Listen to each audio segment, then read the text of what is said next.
दिल्लीच्या जिथे जे आहे जैन जी आहे जे प्रोटेस्ट करताय किंवा तुम्ही इथे जे प्रोटेस्ट करताय तुम्हाला अँटी नॅशनल म्हणून संबोधित केल्या जाते, काय सांगेल तू? अँटी नॅशनल आहे तू? मी माहिती आहे का, जे मेन स्ट्रीम मीडिया स्पेशली आम्हाला पाकिस्तानी आणि चायनीज एजंट म्हणतात. मला सांगा, पाकिस्तानी आणि चायनीज एजंट इंडियाच्या बॉर्डरच्या अंदर कसे आलेत? याचा आन्सर तर आपल्या गृहमंत्र्यांना द्यायला पाहिजे. बॉर्डर सिक्युरिटी कोणाच्या हातात असते? कोणाच्या? Home minister. जर आता तुम्ही यांना म्हणजे बाहेरून आलेले म्हणाल तर मग होम मिनिस्टरच्या पण रिझाईन लाईनमध्ये लागेल की तुमच्या असताना पाकिस्तानी आणि चायनीज अंदर आले का ते. आणि आणखी एक गोष्ट ते अँटी नॅशनल म्हणतात की तुम्हाला फॉरेन फंडिंग भेटत आहे, पाकिस्तानी चायनीज फंडिंग भेटत आहे. ठीक आहे, चायनीज फंडिंग आमच्या अकाउंटमध्ये येत आहे. बँकिंग अकाउंट, फायनान्स कोणाच्या हातात आहे? निर्मला सीताराम. तर मग त्यांच्याही रिझाईन बनताय. आणि तुम्ही म्हणाल की आम्हाला कॉन्टॅक्टवर बनताय. टेलिकॉम मिनिस्टर काय करताय? सगळ्या बाजूनं हे फक्त माहिती आहे का आपल्याला वाचवासाठी ते बहाणे करतायत की मुलं टेररिस्ट आहे, अँटी नॅशनल आहे. हे लहान लहान मुलं पाकिस्तान मरून आले आहेत. ते स्वतःच्या मी एक हे पोस्टर बघितलं, दीपकेला पाकिस्तानी म्हटलं, अर्बन नक्सल बोलत आहे त्यांना. माहिती आहे का आमच्या देशात हेच आहे. जे रुलिंग पार्टी आहे, एक मी नाव नाही घेईल नाही तर ते मला टार्गेट करेल, एक रुलिंग पार्टी आहे. जर सिख काही मांग करेल, आजही रस्त्यावरून भीतात आहे रुलिंग पार्टीला? बिलकुल नाही. मग नाव काय नाही घेत?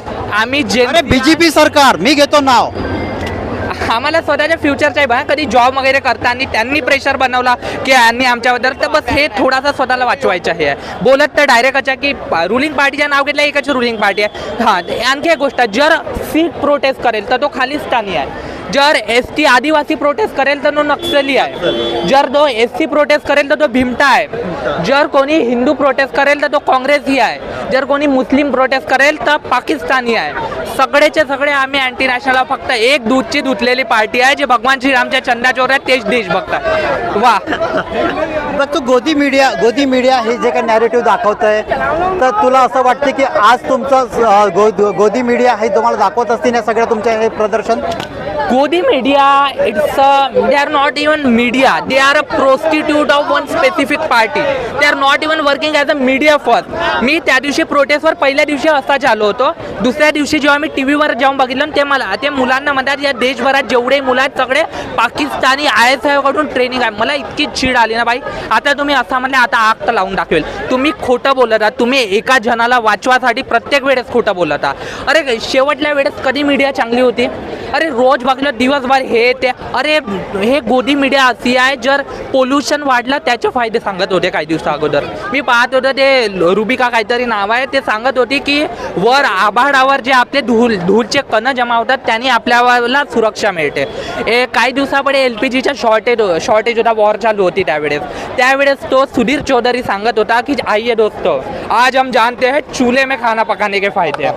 उद्या जेव्हा माहिती आहे कोणी मरेल ना, यांना पैसे दिले नाही, 25 लोक मेले आहेत, ते भडवे माहिती आहे का हे पण बोलतील हे आइए दोस्त हे आज जानते आहे बच्चे मरने के फायदे. असे लोक आहेत. ते कसे विश्वास करू आम्ही जयंती? आणि हे मीडिया जे आहे आणखी मोठी प्रॉब्लेम करेल. तुम्हाला काय वाटते मीडियाना मुलांना जे पाकिस्तानी टेररिस्ट म्हणते त्याच्यानं वाचाल? अरे तुमच्यासाठी प्रॉब्लेम अजून मोठी होईल. माझ्या अंदर आग लागली आहे, मला कोणी पाकिस्तान म्हणेल मी तोंड फोडून देईल. या सगळ्यांना जर ऐकलं की त्यांना पाकिस्तानी म्हणताय ते मारेल नाही त्यांची.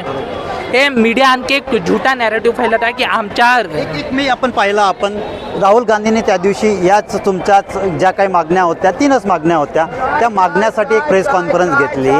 तुम्हाला वाटते की राहुल गांधी ही तुमच्या सपोर्टला आले, तुम्हाला तुमच्याचा बेनिफिट होईल?